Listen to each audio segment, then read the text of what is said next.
good evening সৰুতে মোক ককাই এখন কিতাপ গিফ্ট কৰিছিল যিখনৰ নাম আছিল understanding the nature of light এইখন কেৱল 1000 শব্দৰ ভিতৰত ইংৰাজী শব্দৰ ভিতৰত লিখা এখন বিৰাটেই ভাল কিতাপ আছিল আৰু মই সৰুতেই বুজি উঠিছিলোঁ কাৰণ তাত অকল 1000 ইংলিছ ৱৰ্ডছ আছিল আৰু তাত লাইটৰ বিষয়ে ইমানেই কিছুমান সূক্ষ্ম কথা আৰু ধুনীয়া ধুনীয়া কথা লিখা আছিল যে মই সৰুতেই ছায়েন্সৰ প্ৰতি আগ্ৰহী হৈ উঠিছিলোঁ প্ৰথম সেন্টেন্সটো হে কিতাপখনত আছিল light is something that we cannot see but helps us to see objects around us তাৰ মানে পোহৰ আমি দেখা নাপাওঁ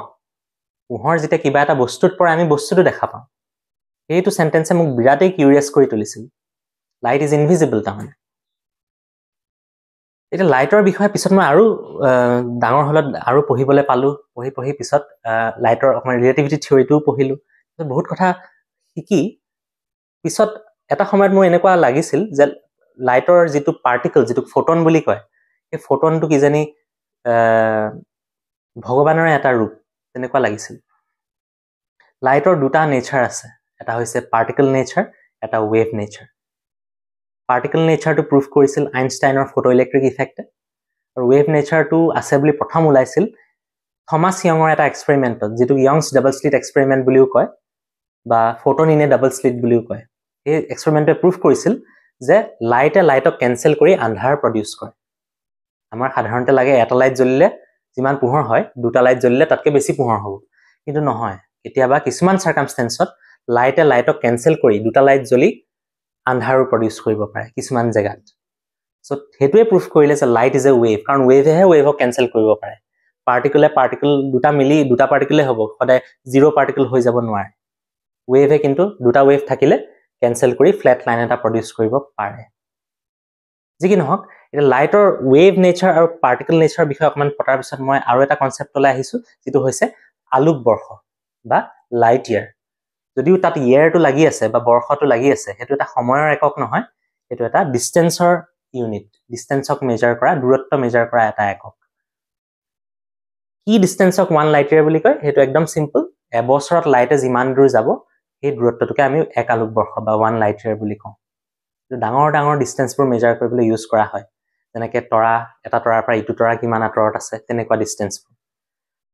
ধৰি লোৱা হওক আমাৰ পৃথিৱীৰ পৰা এটা তৰা 25 আলোক বৰ্ষ দূৰত আছে তাৰ মানে এই তৰাটোৰ পৰা পোহৰ আহি আমাৰ পৃথিৱীত পৰিবলৈ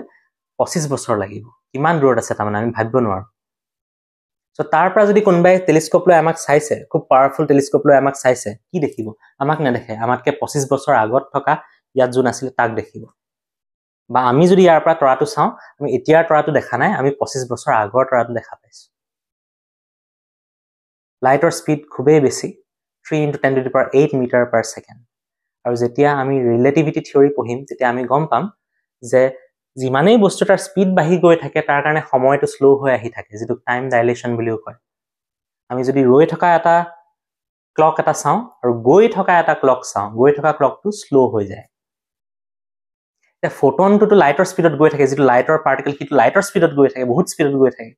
তাৰ কাৰণে সময়টো কি হ'ব তাৰ কাৰণে সময় ৰৈ যাব ই বিগ বেঙৰ ওলাওতে যেটো সময়ত আছিল এতিয়াও হেতু সময়তে আছে